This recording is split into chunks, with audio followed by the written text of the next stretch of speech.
Hey guys, welcome back to the Dorky M40 RC channel. Sorry for the lack of videos lately.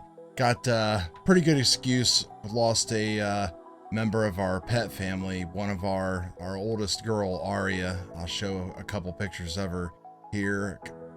A few of you that are friends of mine on Facebook know that this happened just yesterday, and I've been battling with her for about the past week and a half. Went downhill pretty fast.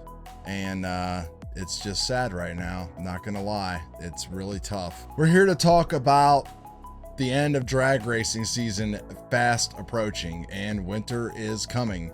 So what am I going to be doing this winter? Well, I'm going to be doing buggy racing. Been talking about it a lot lately. The associated B63 is up there. Take a look at it here on the bench real quick and just show you guys what's going on. The other thing that I'm going to be racing is one of these mini B low-C buggies. I've always wanted one of these things, and it turns out that we actually run a mini class out at the local track. So in my natural self, I've been doing some modifications to it slightly, maybe a whole car rebuild or something like that. But yeah, that's going to be super awesome. The other thing, of course, that I do every winter is I end up flying a lot more, but I also have the TRX4 with the DJIFPV system that I drive all around here during the winter time. I'll roll through a clip of just some of the video that you can see here, and I can drive this thing all over my property from the comfort of my house, garage, whatever. And I actually just got one of the new Starlight cameras for the system that will make this nighttime footage with the lights look even better. So pretty excited about that. So of course, we're going to be keeping up on the drag race scene and watching everybody else go crazy and spend money and stuff on things that we can't get to test or use or do anything. But the buggy racing is not a complete letdown. First of all, it's just going to be awesome, and I've wanted to do it ever since I was a child. I didn't have a bigger brother or a dad that was into this kind of stuff. So I'm kind of been all on my own ever since I got that Grasshopper and the Hornet back in the day. I always wanted an RC10, and now I got one, and it's just going to be amazing. And since it uses basically all of the same parts as the Breakout chassis and other things, we can learn at the track all of the different adjustments that we're going to be making to those parts, and hopefully carry over some of that knowledge to the actual drag cars themselves. That's at least my theory and my hope, because a lot of terms that people use that are kind of up here, if you're kind of new to RC, you know, we'll be able to break those down a little bit easier as I do adjustments and testing and stuff like that on the track, on those smaller little things like your pills and your squat and things like that. Now, of course, I think we all might believe the trend is going towards something like the Apollo car, where everything is made specific for the car.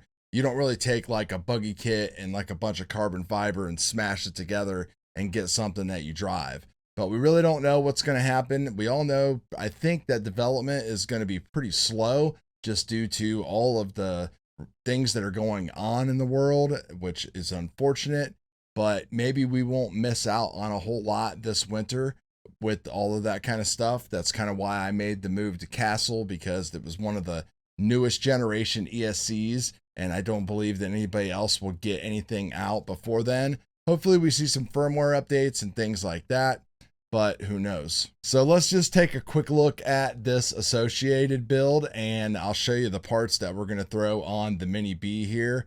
We'll do like a whole little build series on the Mini B and show you all the cool little things. It's really amazing, all of the small mom and pop shop stuff that has been developed for these cars. All right, so here she is. I mean, pretty much my pride and joy. I spent a lot of time going over and building this thing as solid and correctly as I could. There's titanium hardware all over this thing, including the wheel nuts. Who knows how long I'll have those before I lose them. I'm not the best body cutter and painter, but we got that all done there. Running the Hobby Wing XR10 Pro G3 or whatever up front here.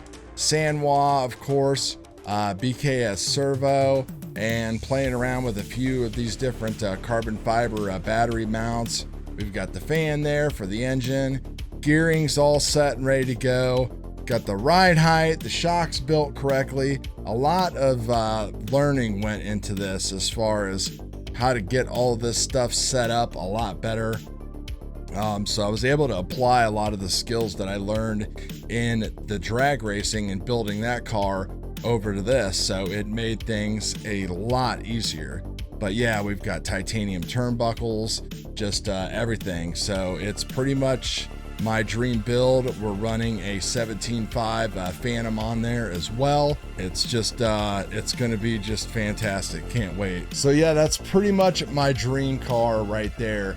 And it did cost a lot of money, you know, but we got to do things, I guess, right now to keep ourselves happy and everything else, just, you know, with everything that can happen. I've always wanted to do this. All of my friends that I've made drag racing and stuff are all out there. So it's just going to be great to be able to spend those long, cold, dark, you know, days and nights with them. So the Mini B here, yeah, this looks pretty bad right now. What all I've done so far is I've installed some of these aftermarket stuff. I'm kind of working my way from the front to the back here. So I've got some aftermarket weights from an actual guy that does stuff for drones. He's actually into these Aerial Visions company, and he's got some weights, and he also built like a complete front sway bar setup for these, so they're a little bit more stable.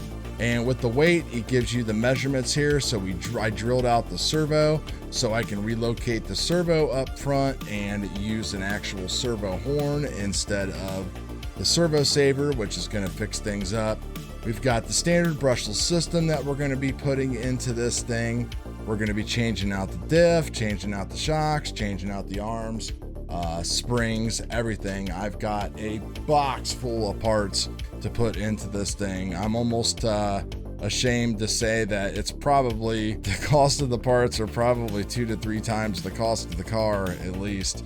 But again, you only live once, right? Now, luckily the replacement camera for the TRX4 was only like 50 bucks. So that thing is set and ready to go. I'm going to get it out, do a little bit of, give it some TLC, all that kind of stuff. And then pretty much start working on my trail out there once all the weeds and stuff starts dying down. And my goal this year is to bust a complete trail through there that survives like all summer long and doesn't get overgrown, and just try to finally start doing something with that property over there, and you know, be able to do some more cool RC stuff back in it, because there's lots of cool features back in there that we can take advantage of. So that's it, guys. Just a quick update about what's going on with me. We got drag racing on Sunday, so we're going to be doing some stuff on that. So you might be seeing a video about some changes that I'm going to be trying actually before we go out there. Going to be putting some of that Frank Ulbrich knowledge into work, and see if we can break down into those 2.0s, 72, 73 miles an hour. It's getting really hard with the pavement getting cool, but we're going to give it a shot. So hopefully you guys stick around. Let me know if you're interested in this stuff. We'll talk to you later.